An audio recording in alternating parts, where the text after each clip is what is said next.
précédemment dans Scrum Life. J'ai eu un utilisateur au téléphone et il m'avait dit qu'il en avait vraiment besoin, hein. Écoutez les utilisateurs, mais aveuglément? Bon alors, dans l'outil de ticket utilisateur, cette fois on le voit bien. Tout le monde veut ça, hein. Cette fois je ne peux pas me tromper, hein. Bon, du coup la prio c'est simple. Je classe par ce qui est le plus voté par les utilisateurs. Voilà, il n'y a plus qu'à faire la user story. Que se passe-t-il lorsqu'on se contente d'écouter l'utilisateur?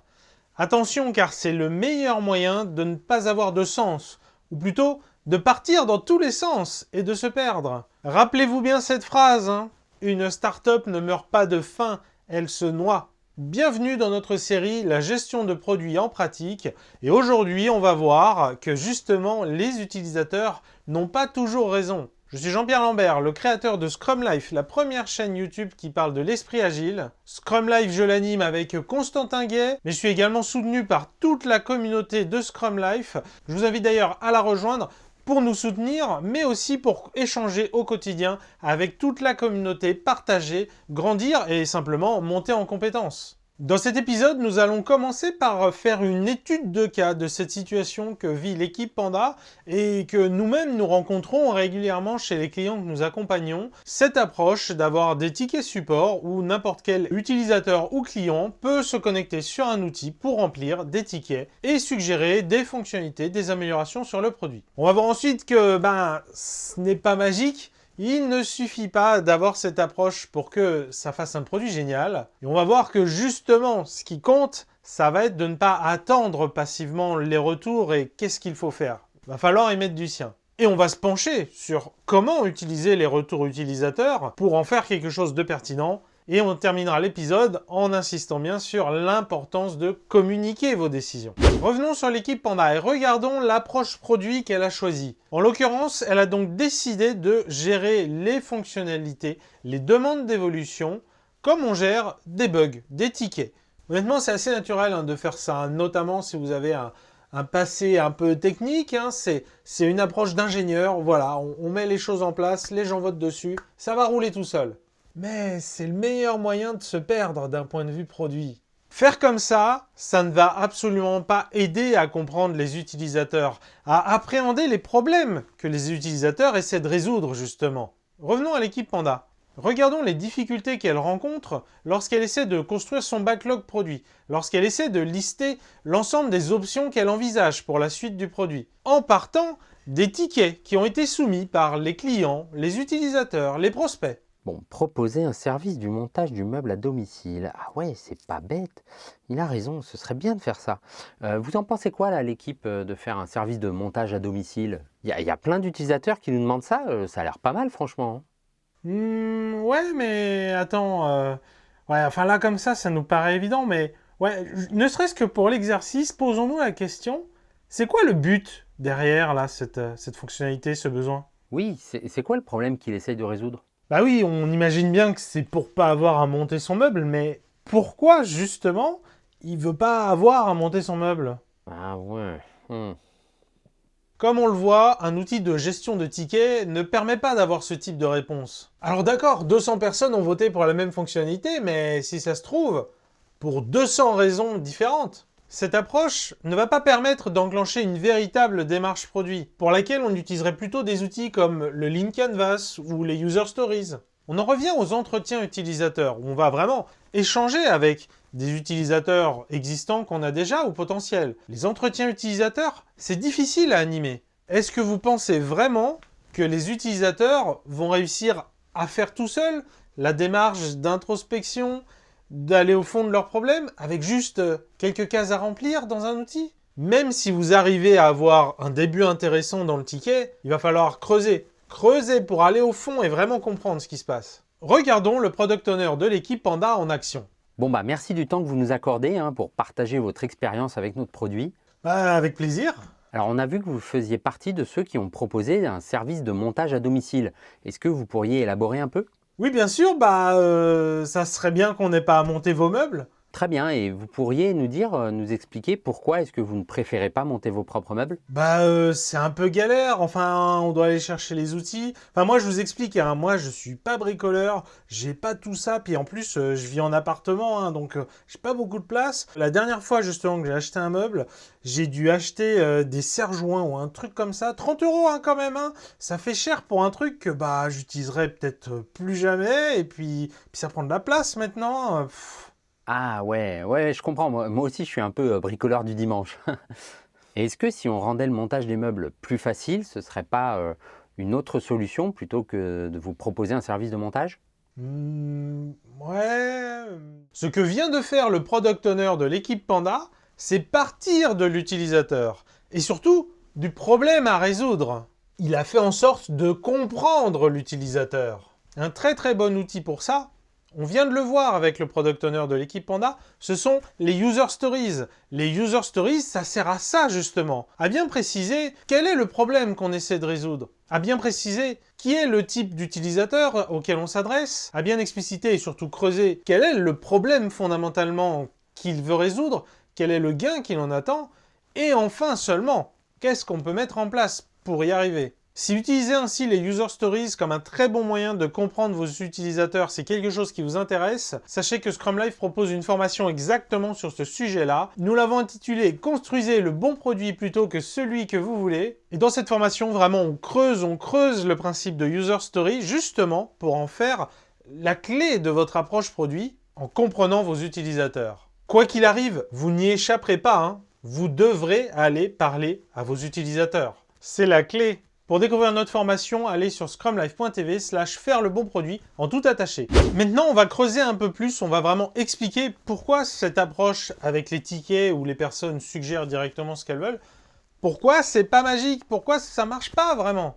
En fait, vous n'en avez rien à faire de l'utilisateur. Parce que déjà, tout simplement, l'utilisateur, là, qui vous propose un truc, ce n'est peut-être pas votre utilisateur. Ce n'est peut-être pas l'utilisateur que vous voulez. Alors évidemment, j'ai dit que vous en fichez de l'utilisateur, j'en rajoute un peu.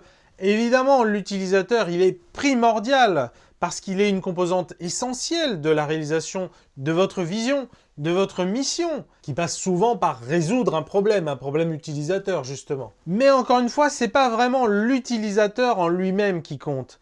Ce qui compte, c'est vraiment la vision, votre vision, la réalisation de votre vision. Parce que déjà, on dit utilisateur, il y a plein d'acteurs différents. On a le client qui paye, on a l'utilisateur qui utilise, c'est pas forcément le même.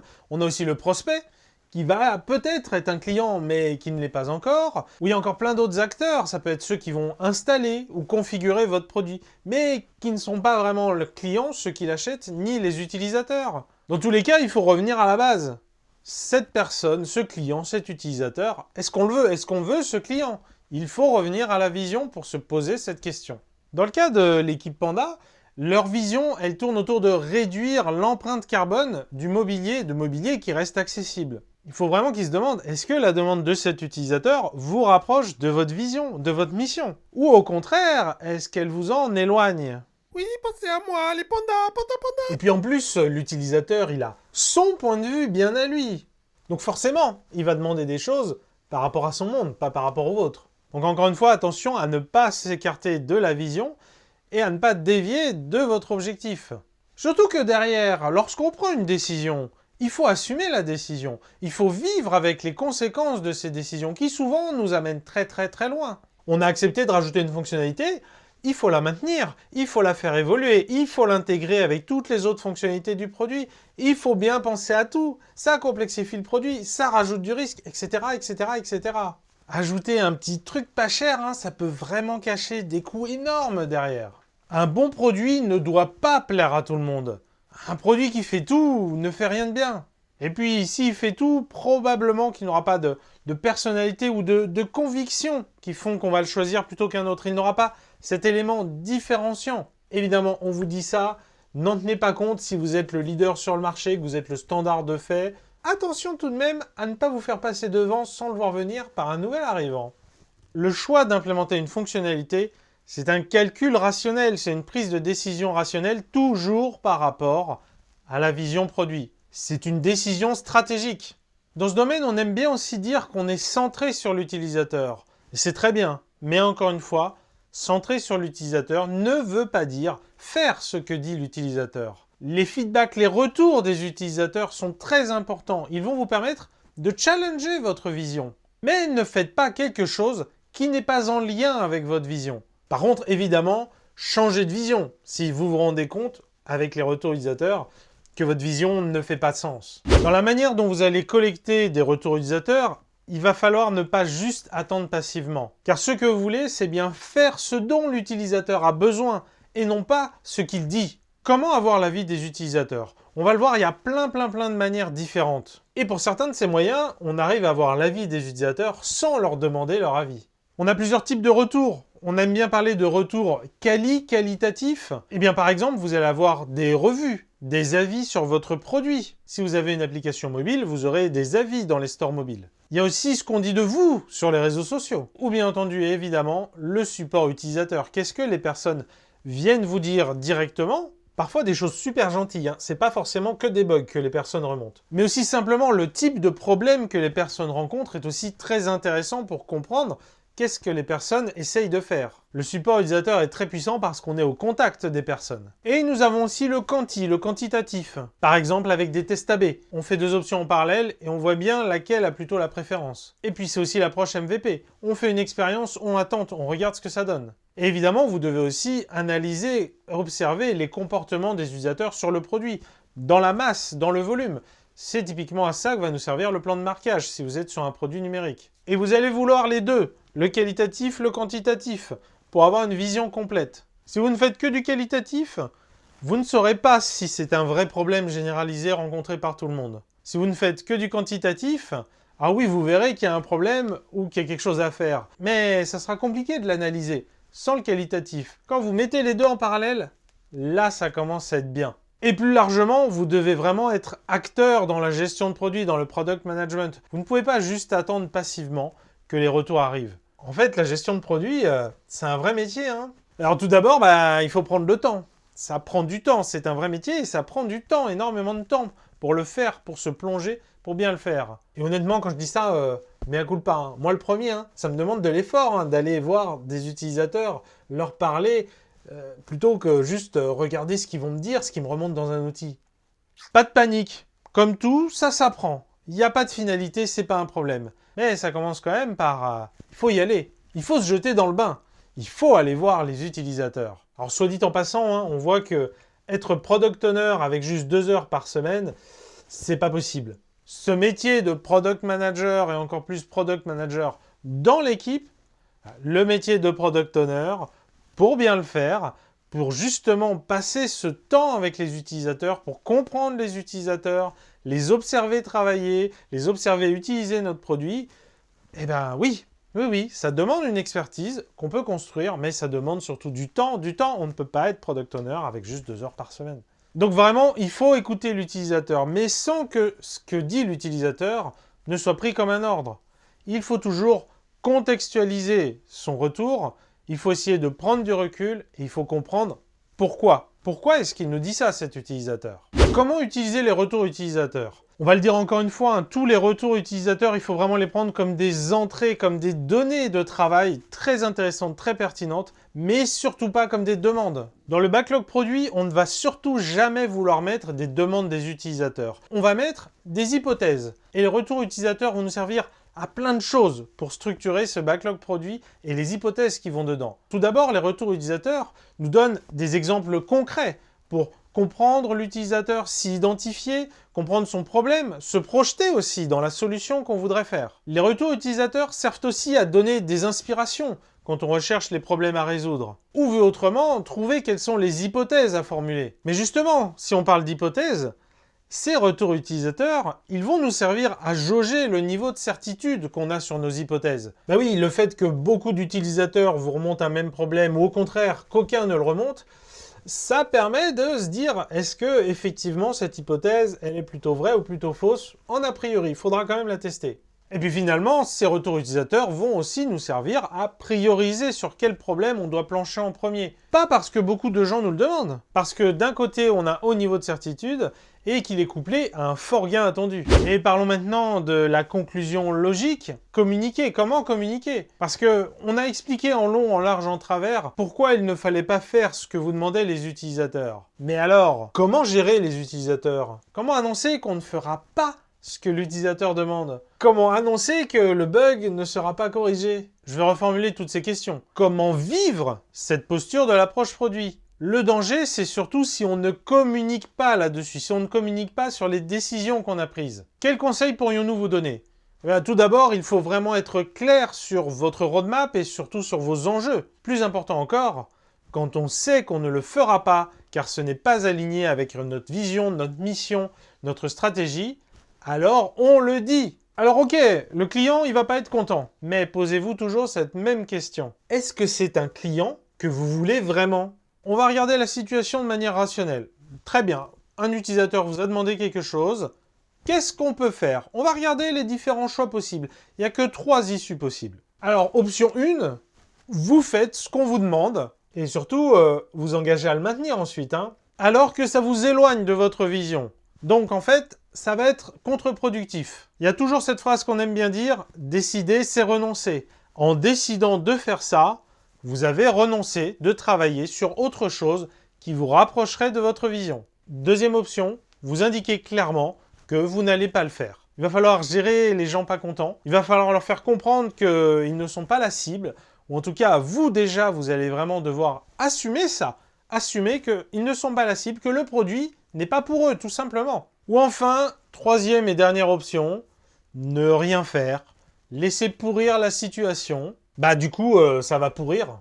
On va peut-être se dire que c'est pas mal comme option parce que d'un côté, on fait pas le travail, de l'autre, on n'annonce pas la mauvaise nouvelle. Sauf qu'en fait, c'est se mentir. Ça va vous prendre du temps, ça va vous prendre plein de temps de gérer ces personnes qui continueront de revenir tant que vous ne leur aurez pas dit qu'ils ne l'auront pas. Donc quoi qu'il arrive, ça va quand même vous éloigner de votre vision, ce sera donc contre-productif. Et en même temps, ça va pas vraiment vous rapporter de clients vu que vous ne faites pas ce dont ils ont besoin. En plus, il peut y avoir des effets pervers avec des utilisateurs qui seraient mécontents ou qui resteraient dans votre communauté, par exemple, et qui insuffleraient un mauvais état d'esprit auprès des autres utilisateurs. Enfin bon, ouais, c'est pas super. Donc voilà, soyons clairs, là, dans les 3 options, il n'y a que l'option 2 qui tient la route. L'option 1, le faire alors que ça ne vous amène pas dans la bonne direction, c'est contre-productif. Et l'option 3, vous imaginez sûrement que ça ne vous prendra pas de temps, mais ça vous prendra du temps quand même. Pareil, ce sera contre-productif. Et en plus, il y a un vrai risque de mécontentement. Donc on n'a pas le choix. Option 2, il faut assumer. Et donc, communiquer. On peut faire le lien avec les valeurs du cadre de travail Scrum. Vous, ce que vous cherchez à tout prix, c'est rester concentré sur votre vision. Avancer au plus vite. C'est la valeur de focus. Pour ça, comment vous allez y arriver? Quel va être votre outil pour gérer la communication? C'est la transparence. Et quel est le prérequis pour y arriver? Il faut y aller justement pour toucher tous les bénéfices de cette approche. C'est le courage. Il faut le courage d'y aller. Si vous avez apprécié cette vidéo, laissez un pouce vers le haut. Partagez également cette vidéo autour de vous. Partagez-la à quelqu'un qui en trouverait de la valeur. On arrive vers la fin de la série, la gestion de produits en pratique. Donc vraiment, abonnez-vous à la chaîne et activez les notifications pour ne pas rater la fin de la série. Comme d'habitude, on vous a préparé un article compagnon sur le blog de Scrum Life pour vous aider à faire votre veille. Vous pouvez aller sur scrumlife.tv/client-roi en tout attaché. Vous y retrouverez une transcription de l'épisode et à la fin, toute une biblio, tout un tas de liens complémentaires pour justement faire votre veille, aller plus loin. Et si toute la question de la gestion des tickets, et notamment la gestion des bugs, c'est quelque chose qui vous occupe l'esprit en ce moment, je vous invite vraiment à regarder cette vidéo qui présente la politique zéro bug. C'est une approche justement résolument différente dans la gestion des bugs. Vous cliquez ici, ça lance tout de suite. Je vous dis à la semaine prochaine, vous êtes mes plus grands fans!